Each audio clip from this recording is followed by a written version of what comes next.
Hello class. तो बेटा हम लोगों का सेकंड चैप्टर चल रहा है केमिस्ट्री का। भूल गए होंगे, बहुत दिनों बाद वीडियो आई है आप लोगों के पास। आई होप पहले वाली वीडियो आपने देख रखी हो, क्योंकि बेटा अब जो चीज़ें आ रही हैं सॉलिड और बेस आपका, एसिड और बेस आपका हो चुका है। अब हम बात करने वाले हैं सॉल्ट की। ठीक है बेटा, चलिए। तो चैप्टर का जैसे कि नाम था हमारा एसिड बेस एंड सॉल्ट, तो अब हम बात करेंगे सॉल्ट के बारे में। In the previous section we have seen the formation of salt during various reaction. आपने देखा था जब हम क्या बना रहे थे, एसिड और बेस की रिएक्शन कर रहे थे, तब हमको सॉल्ट मिल रहा था। ठीक है, और भी कई जगह आपको क्या मिल रहा था, सॉल्ट मिल रहा था। तो सॉल्ट का फॉर्मेशन तो देख लिया, लेकिन अब हम उसके बारे में और उसकी प्रिपरेशन और उसकी प्रॉपर्टी और उसके यूजेस के बारे में इसमें पढ़ेंगे। काफी इंपॉर्टेंट टॉपिक है, ध्यान से पढ़ना है पूरा टॉपिक आपको। चलिए बढ़ते हैं। Salt of strong acid and strong base are neutral with pH value of 7। तो इसका मतलब कि जो सॉल्ट बने होते हैं स्ट्रॉन्ग एसिड से या स्ट्रॉन्ग बेस से, स्ट्रॉन्ग एसिड और स्ट्रॉन्ग बेस से जो आपके सॉल्ट बने होते हैं वो आपके क्या होते हैं, न्यूट्रल होते हैं, और उनका पीएच भी क्या होता है, 7 होता है। ये ध्यान रखने वाली बात है, इंपॉर्टेंट टॉपिक है। चलिए, तो जो आपके स्ट्रॉन्ग एसिड और स्ट्रॉन्ग बेस से जो आपका सॉल्ट बनता है, स्ट्रॉन्ग एसिड और स्ट्रॉन्ग बेस से जो आपका सॉल्ट बनता है वो आपका न्यूट्रल होता है, जिसका पीएच वैल्यू क्या होती है, 7 होती है। On the other hand salt of strong acid, अगर हमारा स्ट्रॉन्ग एसिड है और वीक बेस है, याद करो स्ट्रॉन्ग एसिड की रेंज क्या जाती है, 7 से आपकी इधर की तरफ 0 की तरफ, और बेस की कहाँ जाती है, 7 से 14 की तरफ। तो इधर आपका बेस होता है और इधर आपका एसिड होता है। तो अगर मैं बात करूं कि अगर आपका सॉल्ट बना है इससे, स्ट्रॉन्ग एसिड से मतलब इस तरह से और वीक बेस से, तो क्या होगा, आपकी जो एसिडिक वैल्यू होगी उसका जो पीएच होगा वो क्या होगा, 7 से कम होगा, लेस देन 7 होगा। वहीं अगर आपका स्ट्रॉन्ग बेस है और वीक एसिड है तो आपका क्या होगा, सॉल्ट जो होगा वो बेसिक इन नेचर होगा और उसका पीएच 7 से 14 के बीच में आएगा।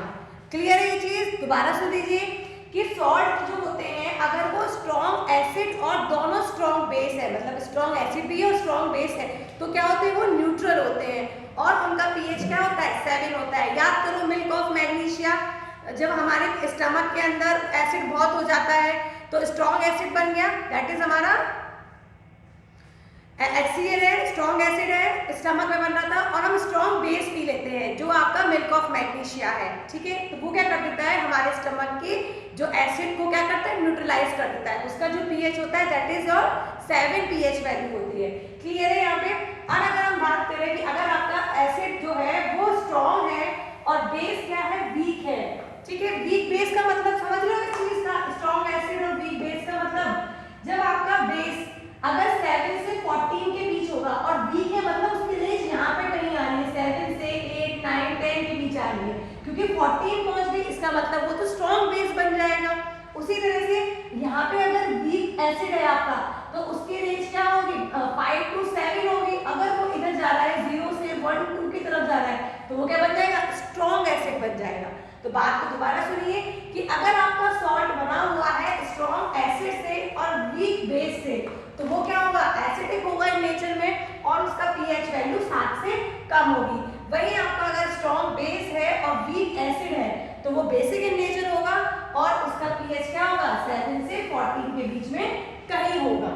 चलिए अब हम बात करते हैं chemicals from common salt. Common salt, यहाँ पे NaCl की बात हो रही है, तो NaCl से आपके कौन कौन टाइप्स के, किस किस टाइप के केमिकल्स बनते हैं उसकी बात करेंगे बेटा यहाँ पे हम लोग।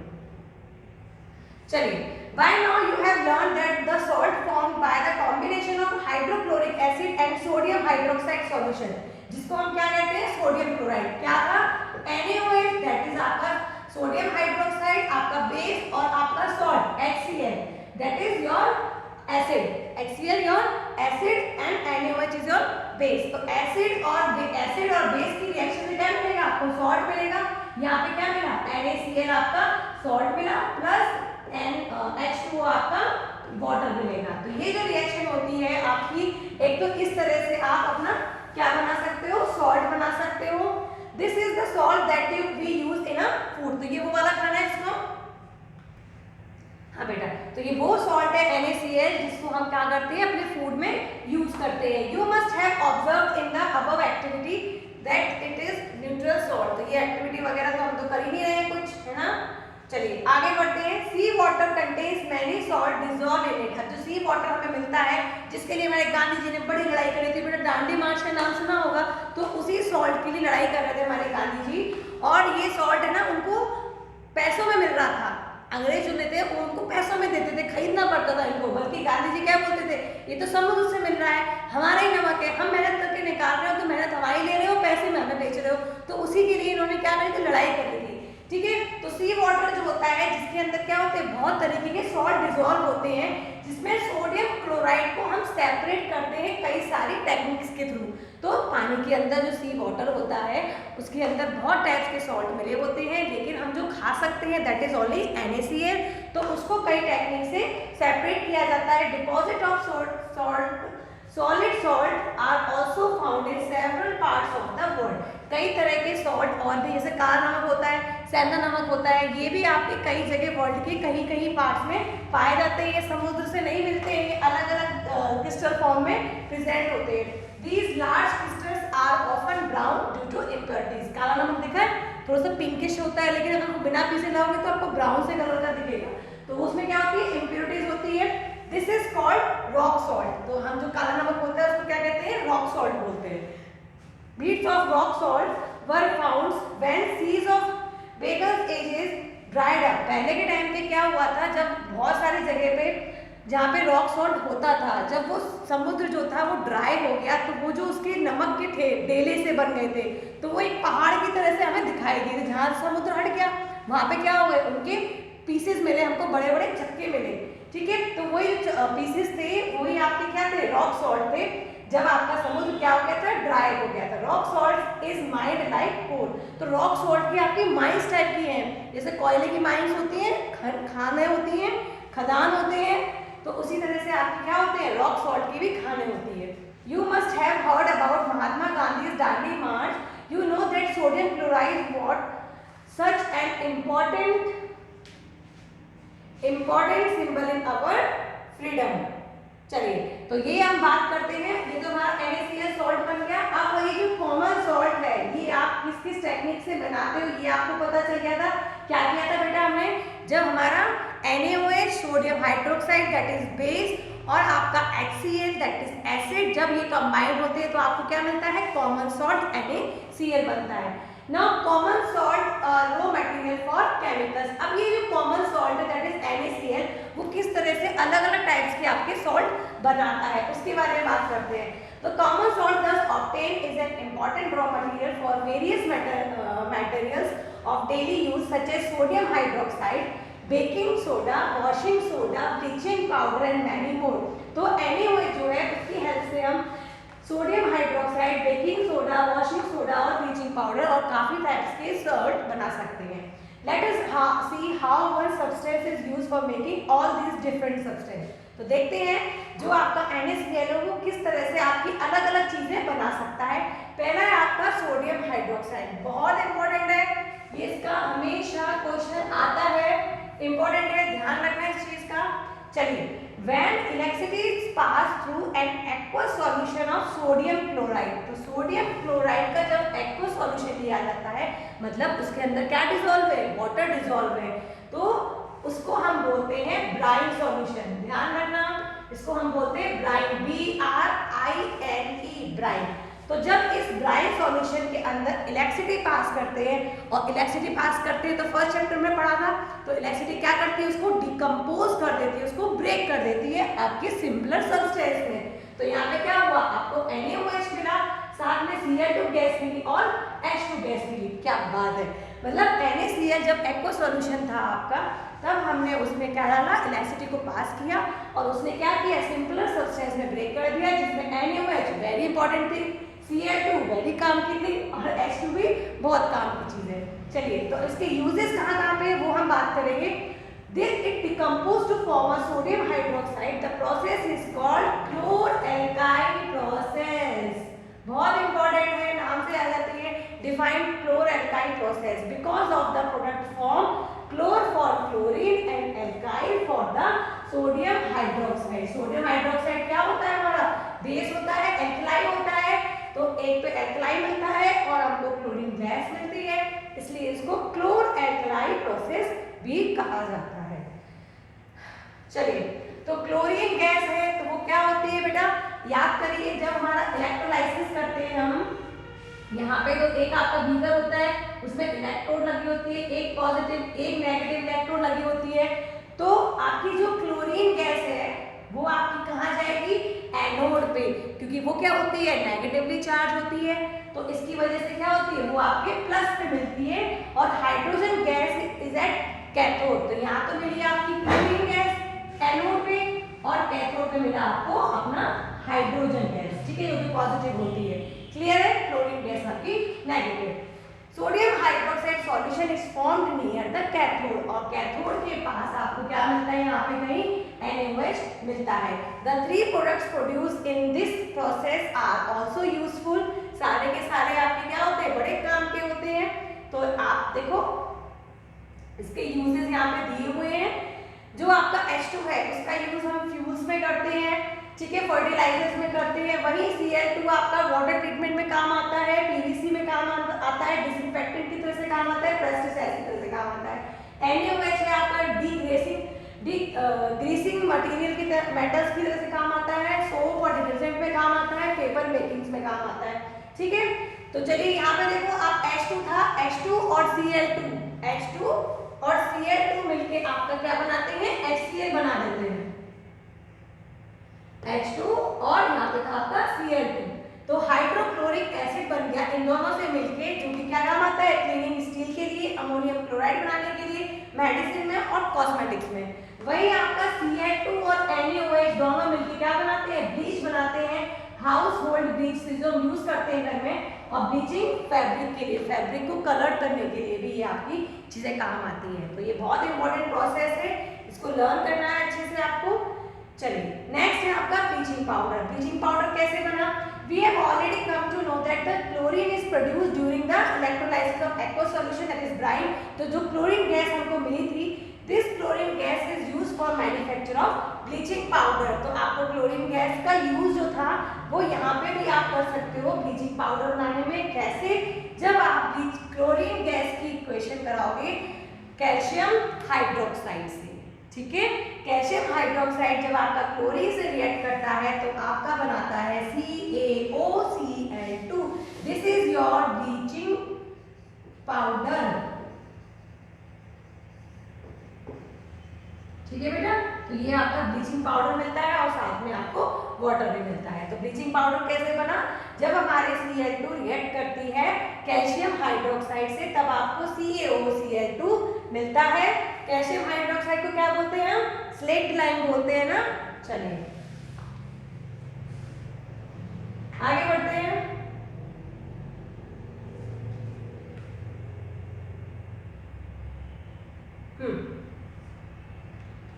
नेक्स्ट है इसके यूजेस. ठीक है, आपको हर किसी के यूजेस भी याद करने पड़ेंगे बेटा.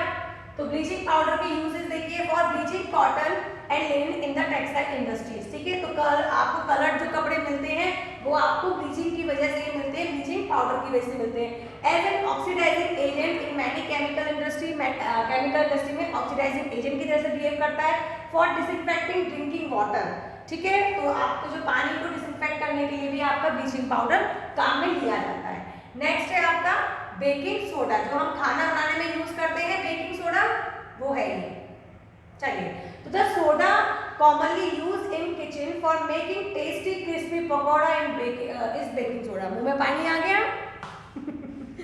चलिए, कल बनवा लेना मम्मी से. ठीक है, तो यहाँ पे जो बेकिंग सोडा का यूज है, आपने देखा होगा मम्मी जब कोई भी चीज जल्दी बनाना चाहती है, उसको फर्मेंट करना चाहती है जल्दी से कि वो सॉफ्ट बने चीज, तो उसके लिए क्या करते हैं हम उसके अंदर बेकिंग सोडा डालते हैं। तो बेकिंग सोडा कैसे बनता है, sometime it is added for faster cooking, जल्दी भटूरे में डालते हैं, मैंने आपको कितनी बार बताया है भटूरे में डालते हैं इसको, और ये कैटलिस्ट की तरह से बिहेव करता है, ये करता है रिएक्शन को फास्ट कर देता है। The chemical name of compound is sodium hydrogen carbonate NaHCO3. It is produced using sodium chloride as one of the raw material. तो आपका बेकिंग सोडा का फॉर्मूला क्या हुआ बेटा, NaHCO3, सोडियम हाइड्रोजन कार्बोनेट, और यही कार्बोनेट मतलब कार्बन डाइऑक्साइड, ये कार्बोनेट आपका क्या करता है, वो बबल्स बनाने के काम करता है। मैंने बताया था भटूरे वगैरह में जो हम बबल्स निकलते हैं वो होते हैं आपके कार्बन डाइऑक्साइड के। तो क्या होती है रिएक्शन, जब आपका NaCl स्टार्टिंग में जो हमारा सॉल्ट है, जब वाटर और कार्बन डाइऑक्साइड और NH3 से रिएक्ट करता है तो आपका NH4Cl that is ammonium chloride और सोडियम हाइड्रोजन कार्बोनेट ये आपका बनाता है। दिस इज योर क्या है, बेकिंग सोडा है। चलिए आगे बढ़ते हैं बेटा, याद करने की चीजें हैं इसमें सारी आपको। Did you check the pH of sodium hydrogen carbonate in activity 2.14, can you correlate why it can be used to neutralise an acid. तो ये आपका NaCO3 किसकी तरह काम करता है, बेस की तरह से काम करता है। It is a mild non corrosive base. The following reaction take place when it is heated during cooking. तो जब आप बेकिंग सोडा डाल देते हो उसके अंदर तो और फिर खाना क्या करेंगे, हम उसको गर्म करेंगे, तो जैसे ही बेकिंग सोडा को हीट मिलती है वो क्या बनाता है, सोडियम कार्बोनेट, वाटर और कार्बन डाइऑक्साइड, और जहाँ कार्बन डाइऑक्साइड निकली वो चीज़ क्या हो जाती है, उस जगह पे एयर बबल्स बन जाएंगे, तो वो जगह वो चीज़ आगे क्या बन जाती है, सॉफ्ट बन जाती है, स्पंजी बन जाती है। Sodium carbonate has a good various use in household. तो कहाँ पे काम आता है आपकी सोडियम हाइड्रोजन कार्बोनेट का, देखते हैं। For making baking powder, baking powder बनाने के लिए भी काम आता है, which is a mixture of baking soda, sodium hydrogen carbonate and a mild eligible acid such as tartaric acid. तो आप बेकिंग सोडा से बेकिंग पाउडर भी बना सकते हैं, उसमें क्या करेंगे, बेकिंग सोडा आपका होगा, साथ में टार्टरिक एसिड होगा। When baking powder is heated or mixed in water, the following reaction take place. तो आपने देखा होगा केक जो बनाते हैं उसमें बेकिंग पाउडर और बेकिंग सोडा दोनों चीजें ऐड करते हैं। तो बेकिंग पाउडर आपका कैसे बना, जब NaCO3 में आपका कोई भी एसिड है, एसिड में क्या होता है, H+ आयंस होते हैं, जब ये आपस में रिएक्ट करते हैं तो क्या बनी, कार्बन डाइऑक्साइड। हर जगह कार्बन डाइऑक्साइड होगी, जहां कार्बोनेट है कार्बन डाइऑक्साइड निकलनी ही निकलनी है, याद रखनी है आपको। तो कार्बन डाइऑक्साइड, वाटर और सोडियम सॉल्ट ऑफ एसिड। तो यहाँ पे जो कार्बन डाइऑक्साइड निकली यही क्या करती है, आपकी ब्रेड को सॉफ्ट और स्पंजी बनाती है। Sodium hydrogen carbonate also an ingredients in antacid being alkaline. तो ये क्या होता है, ये बेस होता है, इसलिए ये एंटासिड की तरह से भी काम में लिया जाता है। It neutralise excess acid in the stomach and provides relief. तो हम पहले भी पढ़ चुके हैं कि जो बेकिंग पाउडर बेकिंग सोडा जो होता है उसका यूज हम किसमें करते हैं, आपका एक्सेस जो अमाउंट में एसिडिटी बन जाती है उसको रिमूव करने के लिए। It is also use in soda acid fire extinguisher. तो फायर एक्सटिंग्विशर जो होते हैं, आग लगाने के बाद जो फायर एक्सटिंग्विशर होता है, आग बुझाने का जो काम करता है, वो सोडा एसिड फायर एक्सटिंग्विशर की तरह से भी काम आता है। ठीक है, नेक्स्ट टॉपिक है आपका washing soda. Another chemical that can be obtain from sodium chloride is Na2CO3.10H2O। तो ये याद रखना है आपको, इसके जितने भी वॉशिंग सोडा है ये इसका कॉमन नेम है, साइंटिफिक नेम हो गया आपका सोडियम कार्बोनेट, और आपका हाइड्रेटेड बोलेंगे क्योंकि इसके अंदर वाटर का मॉलिक्यूल्स प्रेजेंट है, तो हाइड्रेटेड सोडियम कार्बोनेट ये आपका हुआ केमिकल नेम, और ये होगा इसका केमिकल फॉर्मूला। तो इसको बोलते हैं washing soda. You have seen above that sodium carbonate can be obtain by heating baking soda. तो बेकिंग सोडा को जब आप हीट करते हो तो आपको सोडियम कार्बोनेट मिलती है, जो कि recrystallisation of sodium carbonate this washing soda. और जब इसके अंदर हम वाटर मिला देंगे तो इसमें क्या हो जाएगा, क्रिस्टलाइजेशन हो जाएगा, रिक्रिस्टलाइजेशन हो जाएगा। तो 10 मॉलिक्यूल्स आपके वाटर के होते हैं, तो इसका फॉर्मूला होता है Na2CO3.10H2O। ठीक है बेटा, चलिए what does 10H2O signify, does it make Na2CO3 wet. We will address this question in next section. तो मतलब यहाँ पे 10H2 जो दिया हुआ है, क्या उसकी वजह से हमारा सॉल्ट है वो क्या गीला हो जाता है, ये हम आगे की तरफ पढ़ेंगे अभी। Sodium carbonate and sodium hydrogen carbonate are useful chemicals for many industrial process as well. कहाँ कहाँ काम आता है वॉशिंग सोडा का? Sodium carbonate and washing soda is used in a glass, soap and paper industry. It is used in a manufacture of sodium compound such as borax. Sodium carbonate can be used as a cleaning agent for domestic purpose. It is used for removing permanent hardness of water. अब बेटे जो इतने सारे salt के uses पड़े ना, इन सब में आपको एक चीज ध्यान देने वाली है कि इनके जो यूजेस हैं उन पे क्वेश्चंस आते हैं कि परमानेंट हार्डनेस को रिमूव करने के लिए किस सॉल्ट का यूज किया जाता है। तो आप क्या लिखोगे? Washing soda. ठीक है, तो इसके आप याद रखना है आपको इन सबके name, scientific name, chemical name और इनके सिंबल्स और इनका पूरा कॉमन नेम। क्लियर है? चलिए, why the crystal of salt really dry. अब आपने देखा होगा हम यहाँ पर 10H2 है, तो क्या वो आपका लिक्विड वेट स्टेट में होता है क्या? तो वही हम चीज इसमें देखने वाले हैं क्या होता है। तो इसमें एक्सपेरिमेंट किया है जिसमें क्या है, कॉपर सल्फेट को क्या किया है, हम हीट कर रहे हैं, तो आपकी वाटर ड्रॉपलेट्स बनती हैं और आपकी धीरे धीरे वो वाटर क्या होता है, वेपर बन के आपका निकल जाता है। Copper sulphate crystal which is seem to dry contain water of crystallisation. तो जब भी किसी फॉर्मूले के अंदर .10H2 हो या .XH2 हो, नंबर ऑफ कितने भी मॉलिक्यूल्स वाटर हो, तो इसका मतलब ये नहीं है कि वो क्या है, वेट कंडीशन में उसके अंदर पानी मिला हुआ है, वो गीला है, नहीं, वो क्या है, पाउडर्ड फॉर्म में है, आपका क्रिस्टलाइज्ड फॉर्म में है। ठीक है, चलिए, copper sulphate crystal which seems to be dry contain water of crystallization. When we heat the crystal, this water is removed and the salt turn white. तो कॉपर सल्फेट जो है वो आपकी उसके अंदर जब वाटर मॉलिक्यूल्स होते हैं, जब उसको हम हीट करते हैं तो उसका वाटर क्या होता है, वेपोराइज हो जाता है और उसका कलर क्या हो जाता है, वाइट हो जाता है। If you moisten the crystal again with water, you will find the blue color of the crystal reappear. तो इसका मतलब जब कॉपर सल्फेट था तो वो आपका ब्लू कलर का था, और जब आपने उसको हीट करा तो उसका जो वाटर था वो इवेपोरेट हो गया और उसका कलर क्या हो गया, वाइट हो गया। वहीं अगर आप उसमें वापस से वाटर ऐड कर दोगे तो उसका कलर वापस से क्या हो जाएगा, ब्लू कलर का हो जाएगा और क्रिस्टल फॉर्म में हो जाएगा। Water of crystallisation, water of crystallisation is the, ये डेफिनेशन है, बहुत इंपॉर्टेंट है।